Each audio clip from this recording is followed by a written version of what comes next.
செய்வோம். அன்பும் இரக்கமுள்ள பரலோக பிதாவே, மனமகிழ்ச்சியான இந்த காலை வேளைக்காக நன்றியோடு ஸ்தோத்திரிக்கிறோம். நாங்கள் நிற்பதும் நிர்மூலமாக இருப்பதும் கர்த்தருடைய கிருபையே. நம்முடைய இரக்கங்களுக்கு முடிவில்லை, அவை காலைதோறும் புதிதாக இருக்கிறதுக்காக ஸ்தோத்திரிக்கிறோம். ஆண்டவரே, அங்கும் இங்கும் நோய்களும் வியாதிகளும் பலவீனங்களும் பரவி வந்தாலும் எங்களுக்கு அடைக்கலும் பலனும் ஆபத்து காலத்தில் அனுகூலமான துணையாக இருக்கிறீர். அதுக்காக ஸ்தோத்திரிக்கிறோம். உணவு உடுக்க உடையன் தங்கி இருப்பிடம் தந்ததுக்காக ஸ்தோத்திரிக்கிறோம். குடும்பத்திற்காக நன்றி செலுத்துகிறோம். பெற்றோருக்காக ஸ்தோத்திரிக்கிறோம். கணவன் மனைவிக்காக, பிள்ளைகளுக்காக, உடன்பிறப்புகளுக்காக, நீர் கொடுத்த சபைக்காக, நீர் கொடுத்த தமிழகத்திற்காகவும் இந்திய தேசத்திற்காகவும் ஊழியர்களுக்காகவும் ஆயர்களுக்காகவும் நன்றியோடு ஸ்தோத்திரிக்கிறோம், துதிக்கிறோம். ஆண்டவரே, இந்த நாளிலும் கூட நாங்கள் தொடங்கும் முன்பு உங்களுடைய பாதத்திலிருந்து தொடங்குகிற கிருபை தந்தீர். எவ்வளோ இடர்பாடுகள் மத்தியிலே, தடைகள் மத்தியிலே இந்த ஊழியத்தை நீர் நடத்தி வருகிறீர். அதுக்காக உமக்கு ஸ்தோத்திரம் செலுத்துகிறோம். தொடர்ந்து நடத்துவீர் என்ற நம்பிக்கையோடு நம்முடைய சமூகத்தில் உமக்கு ஸ்தோத்திரம் செலுத்துகிறோம். யெகோவா ஈரே, யெகோவா ரஃபா, யெகோவா ஷாலும் நன்றியோடு ஸ்தோத்திரிக்கிறோம். இயேசுவின் நாமத்தில் ஜெபிக்கிறோம் பிதாவே, ஆமேன்.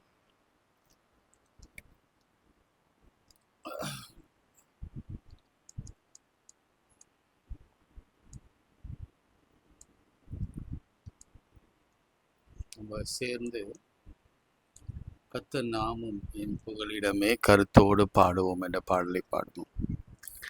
கர்த்தர் நாமம் என் புகலிடமே கருத்தோடு துதித்திடுவேன். கர்த்தர் நாமம் என் புகலிடமே கருத்தோடு துதித்திடுவேன். யெகோவா ஈரே, எல்லாமே பார்த்து கொள்வீ. யெகோவா ஈரே, எல்லாமே பார்த்து கொள்வீ. கலங்கலப்பா நாங்க கலங்கலப்பா, கலங்கலப்பா நாங்க கலங்கலப்பா. கர்த்தர் நாமம் என் புகலிடமே கருத்தோடு துதித்திடுவேன். யெகோவா நிசியே, என்னாலும் வெற்றி தருவீ. யெகோவா நிசியே, என்னாலும் வெற்றி தருவீர். ஸ்தோத்திரமே அப்பா, ஸ்தோத்திரமே, ஸ்தோத்திரமே அப்பா, ஸ்தோத்திரமே. கர்த்தர் நாமம் என் புகலிடமே கருத்தோடு துதித்திடுவேன். யெகோவா ரஃபா, சுகம் தரும் தெய்வமே.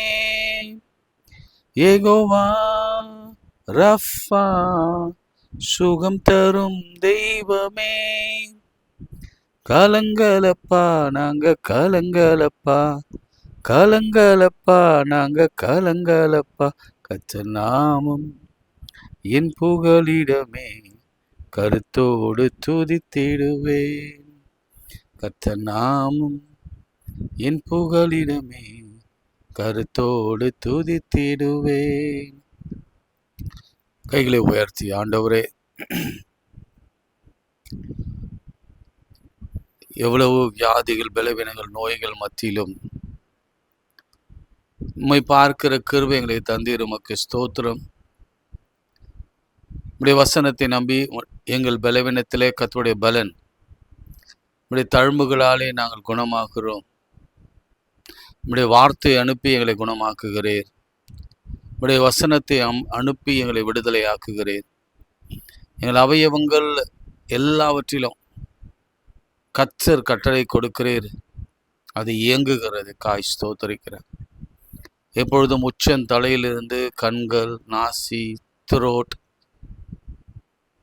கைகள், ஷோல்டர்ஸ், இருதயம், நுரையீரல், சிறுநீரகம், கல்லீரல், மண்ணீரல், ஜீரண உறுப்புகள், கை, கால்கள், இவைகளிலே ஏற்பட்டிருக்கிற எல்லா வியாதிகளும், சருமத்திலே காணப்படுகிற எல்லா தொற்றுகளும் இயேசுவின் நாமத்திலே, விசேஷமாக இந்த நாட்களிலே பயமுறுத்தி கொண்டிருக்கிற சுகர், பிபி போன்ற இந்த வியாதிகளையும், கொலஸ்ட்ரால் போன்ற இந்த வியாதிகளையும் கர்த்தர் இப்பொழுதே, எல்லாம் கரங்களை உயர்த்துங்க, இப்பொழுதே எங்களை குணமாக்குங்க என்று சொல்லுங்க.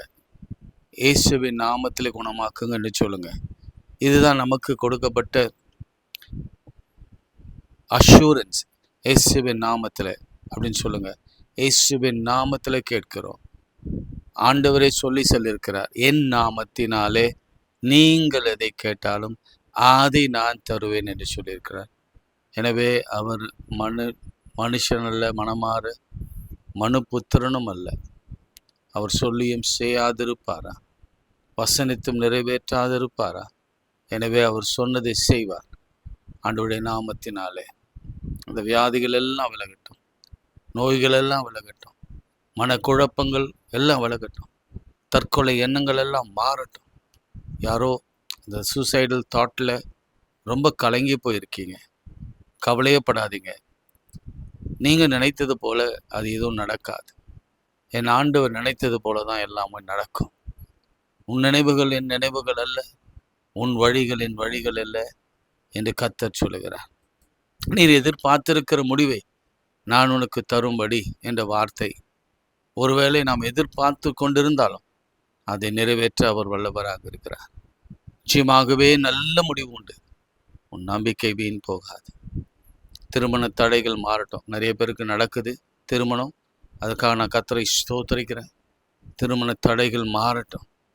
குழந்தை பேரு, அநேகருக்கு பிள்ளை பேரு கர்த்தர் கொடுத்து கொண்டிருக்கிறார். அதற்காக நான் ஆண்டவரை ஸ்தோத்திரிக்கிறேன். கர்த்தர் அப்படியே இன்றைக்கும் கூட ஒரு அதிசயத்தை செய்வீரார். இந்த கோடை காலத்தில் எங்களுக்கு ஏற்பட்டிருக்கிற சௌரியங்களை கர்த்தர் நீக்குவீராக. ஆண்டவரே, விசேஷமாய் பெரியவர்களுக்காக நான் ஜெபிக்கிறேன். இந்த கோடை காலத்தில் அவர்களுக்கு ஏற்படுகிற துயரங்களும் துன்பங்களும் அசௌரியங்களும் மாறட்டும் என்று நான் ஜெபிக்கிறேன். சாபங்கள் விலகட்டும். அப்பா, கடனுக்காக ஜெபம் பண்ணுங்க. ஆண்டவரே, எனக்கு 15 லட்ச ரூபா கடன் இருக்குது, எனக்கு 20 லட்ச ரூபா கடன் இருக்குது, எனக்கு 5 லட்ச ரூபா கோடிக்கணக்கில் கடன் இருக்குது. என் ஆண்டவராலே எல்லா கடனையும் என்னால் அடைக்க கர்த்தர் உதவி செய்வார். அவர் பரலோகத்தின் வாசலில் பொக்கிஷ சாலையை திறந்து கொடுப்பார். ஆண்டவரே, என் சத்துருக்கள் என் தலைமையில் ஏறி போகிறாங்கப்பா, தினம் என்னை பற்றி தான் பேசி தலையை தொலுக்குகிறாங்க, எனவே அவர்களுக்கு என்ன செய்ய போகிறீங்க அப்படின்னு சொன்னால், ஆண்டவருடைய வார்த்தை சொல்லுகிறது, என் ஆயுத சாலையை நான் திறப்பேன். கோலியாத்துக்கு எதிர்த்து நின்ற ஆண்டவர் என் தேவன் நமக்காக அவர் யுத்தம் செய்வார். நாம் சும்மா இருப்போம். வீடு வாங்க வேண்டும் என்று விரும்புகிறவங்களுக்கு கர்த்தர் ஒரு நிலையான வீட்டை கட்டி அவர் கொடுத்து ஆசீர்வதிக்க போகிறார். இன்றைக்கு ஒரு பெரிய மாற்றத்தை நீங்கள் காண போகிறீங்க வாழ்க்கையில். பிள்ளைகள் தேர்ச்சி, அநேகருக்கு இது ஒரு கவலை, நீட் கவலை, பிள்ளைகளுடைய அடுத்த படிப்பு +1 +2 கல்லூரி, டாக்டர், இன்ஜினியர், இந்த சீட் கனவுகள் எல்லாம் இயேசுவின் நாமத்தினாலே நிச்சயமாய் மாறட்டும். பண தேவைகள் எல்லாம் சந்திக்கப்படட்டும். அனைவருடைய விண்ணப்பங்கள் இதுவாக தான் இருக்குது. ஆண்டவரே, எனக்கு ஃபீஸ் கட்ட பணம் இல்லை, எப்படியாவது உதவி செய்யுங்க என்று சொல்லி கேட்குறாங்க. என் தேவன் தாமே அவர்கள் பிள்ளைகள் ஃபீஸ் கட்டும்படியா அவர்களுக்கு உதவி செய்ய ஆத்துமாக்களை எழுப்பி தருவீராக. இயேசுவின் நாமத்தில் ஜெபிக்கிறோம் நல்ல பிதாவே, ஆமென். கர்த்தருக்கு காத்திருக்கிறவங்க புது பலனடைந்து கழுகுகளைப் போல சட்டைகள் எடுத்து எழும்புவாங்க. நீங்கள் கர்த்தருக்கு காத்திருந்தா அவர் நமக்காக வைத்திருக்கிற ஒரு காரியம் அது மேன்மையானதான். வேதம் சொல்கிறது அது மேன்மையானது. அது சீக்கிரத்தில் நமக்கு கிடைக்கும். உபத்திரவத்தின் கடைசி நிமிடங்களில் இருக்கிறோன்னு வச்சுக்கோங்களேன், ஊர்ஜிதப்படுத்திக் கொள்ளுங்க. நிச்சயம் கர்த்தர் இன்றைக்கோ நாளைக்கோ அல்லது இந்த வாரத்திலேயோ ஒரு பெரிய அற்புதத்தை நமக்காக செய்ய போகிறார்.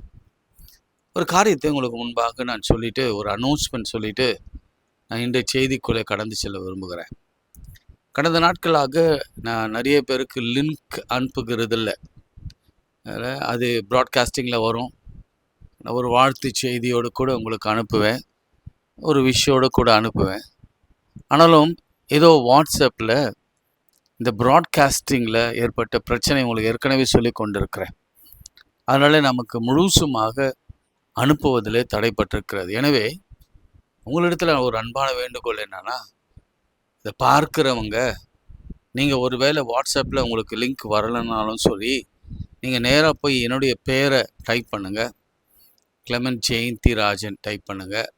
அப்படி இல்லைன்னா அந்த வீடியோ யூடியூப் இருக்கும்ல, அதில் மைக் இருக்கும், மைக் மாதிரி ஒரு சிம்பிள் இருக்கும், அதை அழுத்திட்டு என் பேரை சொல்லுங்கள்.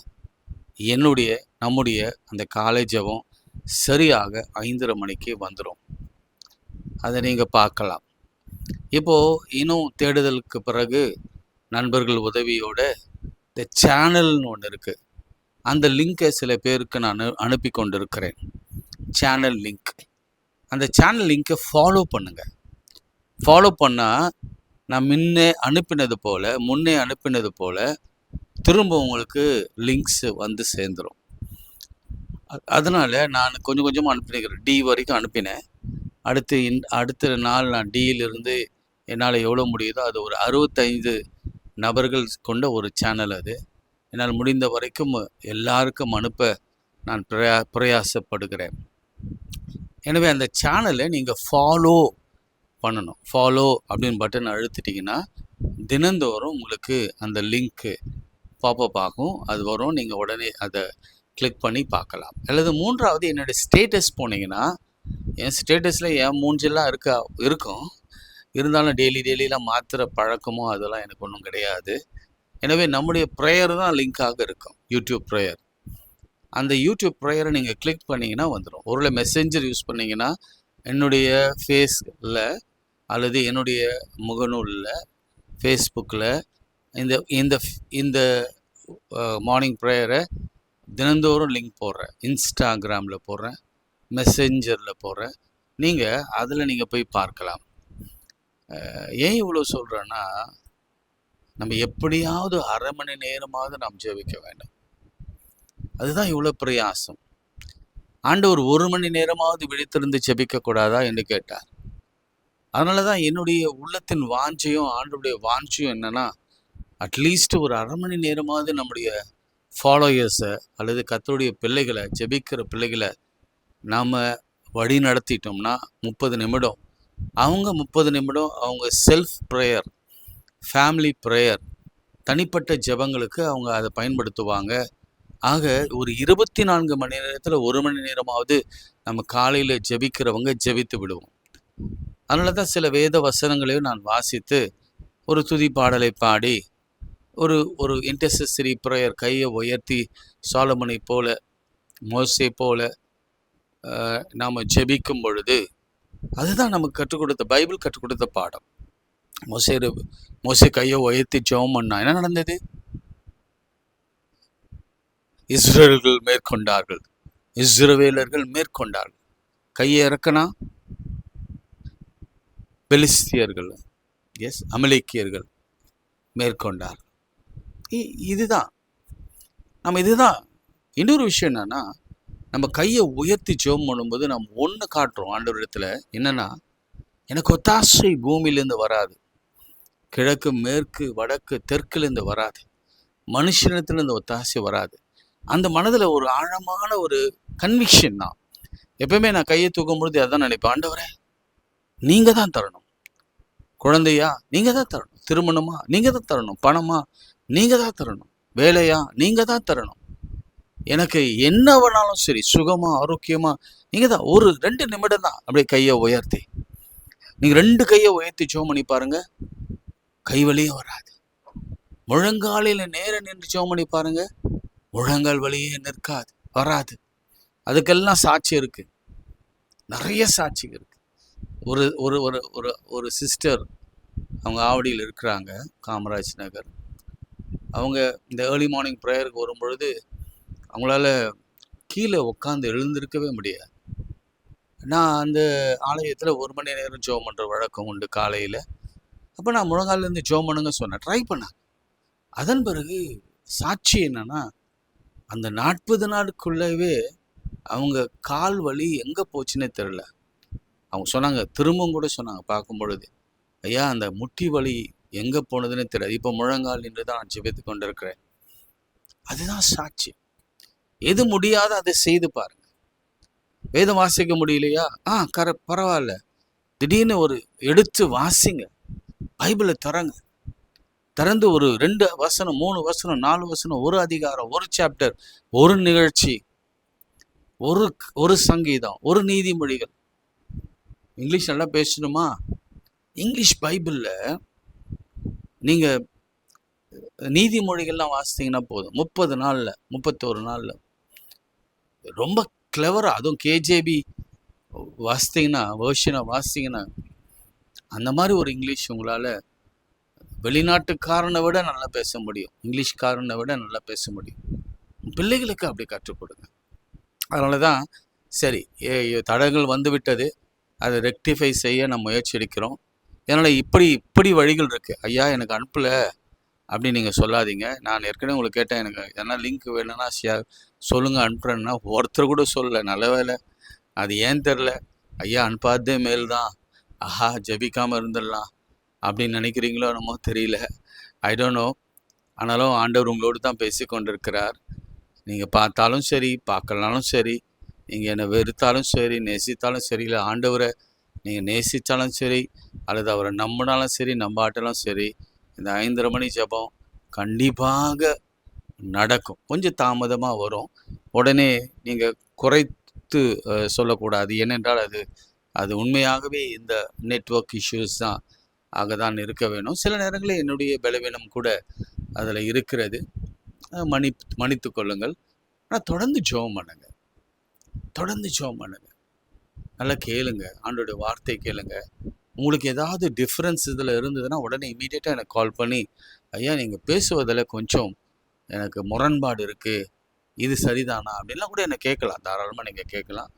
நீங்கள் என்னோட கூட உரையாடுங்க. இல்லை நம்ம ஒன்றா இருந்தவங்க தானே, மோஸ்ட்லி எல்லா சபையிலையும் நம்மோடு கூட இருந்தவங்க தான் நம்மளை பார்க்குறாங்க. எனவே அதற்காக உங்களை நன்றியோடு ஸ்தோத்தரிக்கிறேன், ஆண்டவரை ஸ்தோத்தரிக்கிறேன். இன்னைக்கு ஆண்டவர் ஏன் டிலே பண்ணுறார்? இதுதான் நம்ம கடந்த வாரங்கள் எல்லாம் டாப்பிக்காக இருக்குது. காரணம் என்னன்னா ஆவியானவர் என்ன நடத்துகிறாரோ, என்னை எப்படி நடத்துகிறாரோ அப்படி தான் என்னை சேர்ந்தவங்களும் அந்த ஆவியானவர் நடத்துகிறார் என்பதில் நான் உறுதியாக இருக்கிறவன். எனக்கு கை வலிச்சதுன்னா நான் சொல்வேன், நிறைய பேர் கை வலிக்குதுன்னு அர்த்தம்னு சொல்லுவேன். அந்த மாதிரி தான் எனக்கு. இன்றைக்கி ஒரு நிகழ்ச்சி நாம் எடுத்துக்கோம். நேற்று தாவீதை பார்த்தோம். தாவீது சின்ன வயசுலேருந்தே, பிறந்ததுலேருந்தே கஷ்டப்பட்டான். அந்த மாதிரி நீங்கள் எத்தனையோ பேர் கஷ்டப்பட்டிருப்பீங்க. அதன் பிறகு அவன் வாலிப வயதில் தான் ஆண்டவர் அவனை ராஜாவாக அபிஷேகம் பண்ணினார். அது வரைக்கும் அவன் காத்திருந்தான். நான் சொன்னேன், ரொம்ப சீக்கிரத்தில் உங்களுக்கு பதில் கிடைக்கும் அப்படின்னு நான் சொன்னேன். இன்றைக்கு யோவான் 2ஆம் அதிகாரத்தில் அந்த அற்புதம் உங்களுக்கு நினைவு இருக்கும் என்று நினைக்கிறேன். 3ஆம் நாளிலே கலிலேயா கானா ஊரிலே ஒரு திருமணம் நடந்தது. இயேசுவும் தாயும் அங்கே இருந்தாள். இதில் நான் சொல்ல விரும்புகிற காரியம் என்னன்னா, ஆண்டவர் இந்த வார்த்தையை ஏன் பயன்படுத்தினார்? என் வேலை இன்னும் வரவில்லை. Question mark. என் வேலை, அம்மா கேட்குறாங்க, ஆனால் ஆண்டவர் சொல்கிறாரு என் வேலை இன்னும் வரவில்லை. நாமும் கேட்குறோம், ஆண்டவர் சொல்கிறார் என் வேலை இன்னும் வரவில்லை. சரி, அப்புறம் என்னதான் அப்படி ஒரு வேலை? எதுக்காக ஆண்டவர் காத்திருக்கிறார்? ஒரு கல்யாணம் நடக்குதுங்க. நம்ம இந்த நிகழ்ச்சிக்குள்ளே கொஞ்சம் ஒரு 5 நிமிடத்துக்குள்ளே நான் அங்கே சம்மரைஸ் பண்ணிடுறேன். ஒரு கல்யாணம் விமர்சையாக நடக்குது. ஆண்டவரும் அம்மாவும் சிஷ்யர்களும் அந்த கல்யாணத்துக்கு அழைக்கப்பட்டிருந்தாங்க. போயிட்டு உட்காந்துருக்குறாங்க. சாப்பிட்ற வேலை வந்தது, ஈவினிங் ரிசப்ஷன். இன்னைக்கு ஆவியானவர் சிலருக்கு சொல்கிறத நான் சொல்கிறேன். உங்கள் வீட்டில் திருமணம் நடக்கலை என்ற ஒரு பெரிய அங்கலாய்ப்பும், சில நேரங்களில் எல்லாம் தாமதமாகுது, வேலை கிடைக்கல, குழந்தை பெரு இல்லை, என் வீட்டில் பணத்தில் பெரிய குறை இருக்குது, குறைவு பட்டது அப்படின்னு யாராவது நீங்கள் நினச்சிங்கன்னா, சரீரத்தில் ஒரு குறை இருக்குது. குறைனா பவுல் தான் நமக்கு சொல்வான்ல, கண்களிலே ஒரு பெரிய முள், ஒரு குறை இருந்தது, அங்கவீனத்தில் குறை இருக்குது அப்படின்னு இருக்கீங்கன்னா உங்களுக்காக தான் இது. ஆண்டவர் ஏன் தாமதப்படுத்துகிறார் அப்படின்னு நம்ம தியானிக்க போகிறோம். இன்னைக்கு உங்களுக்கு தானே வார்த்தை. நீங்கள் நம்பினீங்கன்னா நிச்சயமாகவே இந்த ஜெபம் முடிவுக்குள்ளாகவே உங்களுக்கு பதில் ஆண்டவர் கொண்டு வந்து சேர்ப்பார். ஏனென்றால் ஆண்டவர் ஆண்டவரிடத்துல கேட்கும் பொழுது அவர் வெயிட் பண்ணுமா அப்படின்னு சொல்லிட்டார். அம்மா வெயிட் பண்ணுங்க. அவர் போறாரு, பந்தியெல்லாம் பார்க்குறாரு. நீங்கள் கொஞ்சம் விஷுவலைஸ் பண்ணி பாருங்க.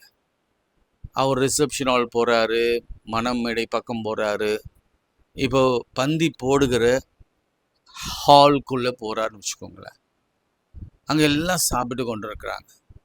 ஃபஸ்ட்டு பந்தியில் யார் சாப்பிடுவா? ஃபஸ்ட்டு பந்தியில் எல்லா ஐஸ்வர்யவான்களும் முதன்மையாளர்கள் முதல்ல அவங்களுக்கு தான் முதல்ல சாப்பாடு போடணும் அப்படின்னு சொல்லிட்டு ஃபஸ்ட்டு யாரெல்லாம் சீஃப் கெஸ்ட்டாக இருக்கிறவங்களோ அவங்களுக்கு கூப்பிட்டு முதல்ல சாப்பாடு போடுவாங்க. முன்னாடிலாம் ஐயரு ஜெபமணி தான் அந்த சாப்பாடு ப்ளெஸ் பண்ணுவார், அப்புறம் எல்லாம் சாப்பிட போவாங்க. இப்போல்லாம் ரொம்ப அட்வான்ஸ் ஆகிட்டாங்கன்னு வச்சுக்கோங்களேன். ஐயரு சாப்பிட்டாங்கண்ணே சாப்பிடலான்னு இப்போது அந்த மாதிரி எல்லாமே நம்ம மாடர்ன் ஆகிட்டோம்ல. சாப்பிட்டாண்ணே சாப்பிடலான்னு வந்தவங்க சாப்பிட்டாங்களா, அவங்களாம் வெளியில் போனோம்.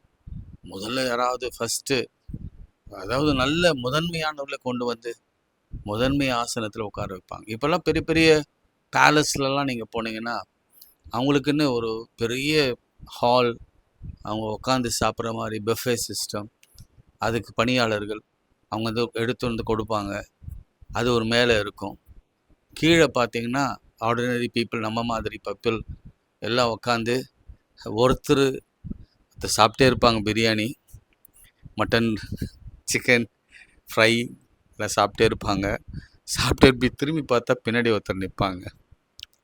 அவங்க என்ன பார்ப்பாங்கன்னா, இவன் எப்போ சாப்பிட்டு முடிப்பான். அந்த சமயத்தில் தான் சாப்பிட்டு முடிச்சா கொஞ்சம் சாதம் கொஞ்சம் கொடுங்க அப்படின்வாங்க.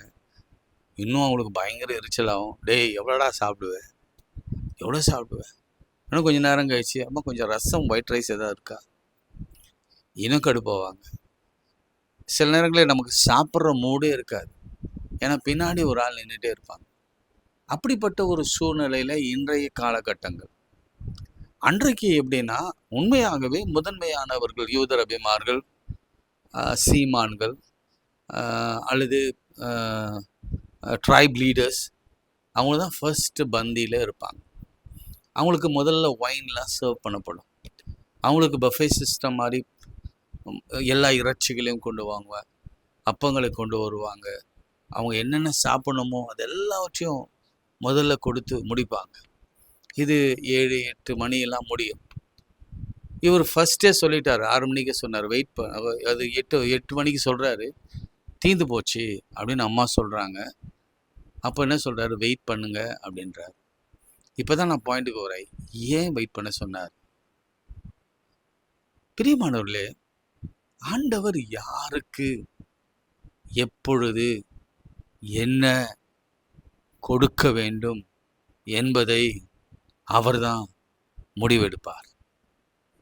நான் சொல்றது உங்களுக்கு தெரியுமா? அது நம் கண்களுக்கு ஆச்சரியமாக இருக்கும். நம் நினைவிலே கூட அது தோன்றாது, நம்முடைய செவிகளிலே கூட அதை கேட்டிருக்க மாட்டோம். அப்படிப்பட்ட ஒரு சூழ்நிலையில கடைசியா யார் உட்காருவான்னா, ஏழைப்பாழைகள்லாம் உட்காருவாங்க. ஏழைப்பாழைகள்லாம் உட்காருவாங்க. அவங்க தான் நகர வீதியில் போய் ஆண்டவர் சொல்கிறாரு, ஒரு கல்யாண விருந்தில் நான் முதன்மையான ஆளுங்களை கூப்பிட்டேன், அவங்க வந்து வரல, பல சாக்குப்போக்கள் சொன்னாங்க. திரும்ப போன அனுப்புனேன், அவங்களும் வரல, சாக்குப்போக்கள் சொன்னாங்க. அப்புறம் ஆண்டவர் சொன்னார், போ தெருவோரங்கள் இருக்கிற எல்லாரையும் கூட்டிகிட்டு வா, வழி அருகே இருக்கிறவங்க எல்லாரையும் கூட்டிகிட்டு வா, அவங்களுக்கு நீ பந்தியை கொடு. அந்த மாதிரி பீப்புள் வராங்க.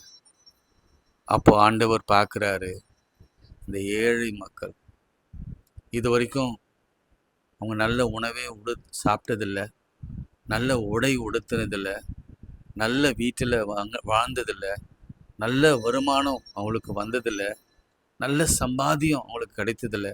பெரியவனுங்களே ஏன் டிலே அப்படின்னு நீங்கள் கேள்வி கேட்டிங்கன்னா நான் சொல்வேன், ஆண்டவர் பாத்திரம் அறிஞ்சு தான் போடுவார். யாருக்கு கொடுக்கணும்னு அவருக்கு முடிவு அவர் கையில் தான் இருக்கு. அதனால் இந்த கடைசியில் வந்த ஏழைகள், கடைசியில் வந்த பாமரர்கள், படிக்காதவங்க, கடைசியில் வந்த ஃபெயிலியர் பீப்புள், இன்னைக்கு நான் உங்களை பார்த்து தான் பேசி கொண்டிருக்கிறேன். யாரெல்லாம் ரொம்ப ஃபெயில் ஆயிட்டு அல்லது வாழ்க்கையில தோல்வியில கடன்ல, ஐயோ அவங்களாம் நான் பார்க்கவே கூடாது, கடைசியா வந்து சும்மா தலை காமிச்சிட்டு போயிடலாம் அப்படின்னு நினைக்கிறவங்க, அல்லது சமுதாயத்துல அங்கீகாரம் இல்லாதவங்க, அந்தஸ்து இல்லாதவங்க, ஒரு கல்யாணம்னா அதுக்குன்னு ஒரு சாரி எடுப்பாங்க, அதுக்குன்னு ப்ளவுஸ் போடுவாங்க, அதுக்குன்னு புது துணி எடுப்பாங்க, புது வேட்டி ஷர்ட் எடுப்பாங்க, கோட் போடுவாங்க. இல்லை, ஏன்னா அப்பதான் நம்மளை மதிப்பாங்க. நகையெல்லாம் போட்டு போவாங்க, அப்பதான் மதிப்பாங்க. ஆனா ஆண்டவர் அதெல்லாம் பார்க்கறது இல்லை. எங்க உங்களுக்கு கொடுக்கல? முதலாவது யார் சாப்பிடணும்? முதலாவது பிள்ளைகள். அதுல தானே அந்த கானானிய பெண் சொன்னார், முதலாவது பிள்ளைகள் அப்பத்தை சாப்பிட வேண்டும். எனவேதான் அந்த கடைசியில வந்த மக்கள் எல்லாம் முதல்ல சாப்பிட்டாங்க. அதை எதை சாப்பிட்டாங்க தெரியுமா? ஆண்டவருடைய பார்வை.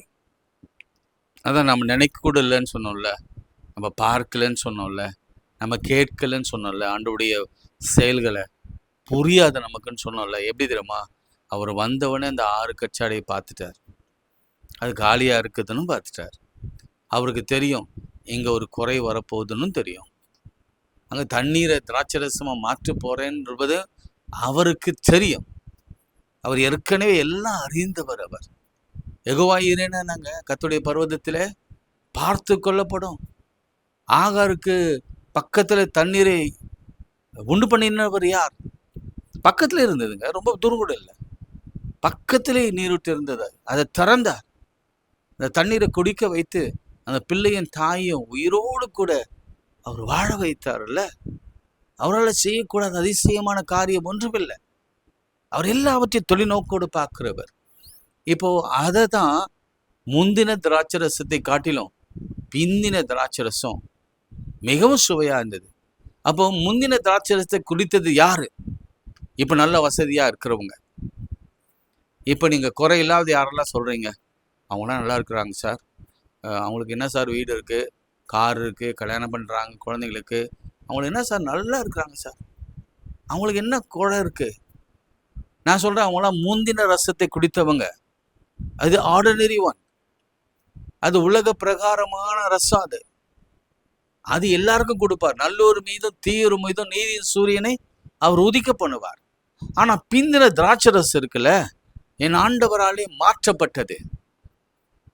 அதை குடிக்கிறவன் தான் இனிக்கு கூட அதை குடிச்சவன் உயிரோடு இருக்கிறான். ஏன் இவ்வளவு தைரியமா சொல்ல முடியுதுன்னா, நான் சேசிங் கிரைஸ்ட் அப்படின்னு ஒரு புக் ரான் சார்ல்ஸ் எழுதுனால, அவர் இதே பெத்லேஹேம்ல போய் இந்த கல்யாணத்தை பத்தி ஆராய்ச்சி பண்ணி அங்கிருந்த அந்த கல்யாணத்துல கலந்து கொண்டவர்களிலே சில குடும்பத்தினரை 1-2 பேரை போய் அவர் ஆய்வு செய்து, அவங்க மூதாதியர்கள் ஆண்டவர் காலத்தில் 2000 ஆண்டுகளுக்கு முன்பாக செவிவழியாக சொல்லப்பட்ட வேதாகமத்தில் எழுதப்பட்ட இந்த ஒப்புமை கதை அல்லது ஹிஸ்டரிய அவர் கேட்டு அவர் எழுதுகிறார்.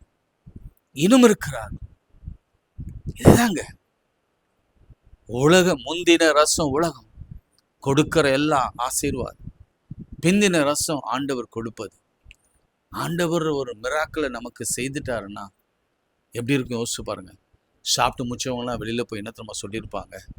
ஆண்டவர் வெறும் தண்ணீரை திராட்சரசமா மாற்றி எனக்கு கொடுத்தார். எனக்கு தான் ஃபர்ஸ்ட் கொடுத்தார், நான் தான் ஃபர்ஸ்ட், எனக்கு தான் ஃபர்ஸ்ட் அற்புதம், நான் தான் அதை ருசித்து பார்த்தேன், நாங்க தான் அதை குடிச்சோம், எங்க பந்தியில் இருக்கிறவங்க தான் அதை குடிச்சாங்க, நாங்க தான் ஃபர்ஸ்ட். இப்படி சாட்சியா நம்மளை நிறுத்துவார். பெரிய மாடல் குறையில் இருக்கிறீங்களா? இல்லை கடைசி ஆயிடுச்சு நினைக்கிறீங்களா? லேட் ஆயிடுச்சு, ஏன் இவ்வளோ தள்ளி போச்சு நினைக்கிறீங்களா? ஆண்டவருடைய வார்த்தை சொல்லுகிறது, சிங்கக்குட்டிகள் தாட்சியடைந்து பட்டினியா இருக்கும், கர்த்தரை தேடுவர்களுக்கோ ஒரு நன்மையும் குறைவுபடாது. நீங்க பிந்தின திராட்சரசத்தை நீங்களும் நானும் சுவைக்க போகிறோம். ஆமென் சொல்லுங்க. பிந்தின திராட்சரசத்தை நீங்களும் நானும் சுவைக்க போகிறோம். குறைவில்லாத சரீரத்தில், பொருளாதாரத்தில், திருமணத்தில், குழந்தை பேரில், வேலை வாய்ப்பில், தேர்ச்சியில், கல்வியில், அந்தஸ்தில, செல்வத்தில கர்த்தர் யாரை உயர்த்தி பார்க்கிறாருன்னா, கடைசியா வந்த பின்தங்கின மக்கள், டெஸ்டிடியூட் மக்களை பார்க்கிறார். நீங்க நினைக்கலாம், ஐயோ அவங்க பெரிய பெரிய பெரிய ஆளுங்க சார், பெரிய ஆளு. ஆண்டுடைய பார்வை என்ன தெரியுமா? நீங்க தான் பெரியவங்க, உங்களுக்கு தான் நான் அற்புதம் செய்வேன், உங்களை தான் நான் உயர்த்தி பார்ப்பேன், உங்களை தான் மகிமைப்படுத்தி பார்ப்பேன். சிறியவனை ஆண்டு ரொம்ப அழகாக எழுதினார். முடிக்கலாம். டேபிளை ஆயத்தப்படுத்தி, எனக்கு ஒரு பந்தி ஆயத்தப்படுத்தி ஏற்கனவே யாருக்கு அந்த பந்தி ஆயத்தப்படுத்தப்பட வேணும், யாருக்கு அந்த திராட்சரசம் கொடுக்கப்பட வேணும் அப்படின்னு அவருடைய சிந்தையில வந்து விட்டது.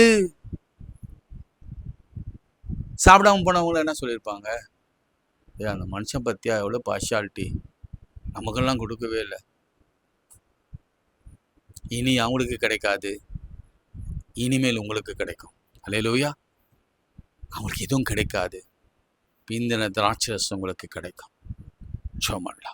அன்புள்ள ஆண்டவரே, இந்த வேலைக்காக நன்றியோடு ஸ்தோத்திரிக்கிறோம். ஆவியானவர், நீர் எங்களோடு கூட பேசின இந்த வார்த்தைக்காய் ஸ்தோத்திரம். இன்றைக்கு கிடைக்கும் பிந்தின திராட்சரசம் முந்தின வாழ்க்கையை காட்டிலும் பிந்தின வாழ்க்கை மிகவும் சுவையாக இருக்கும்.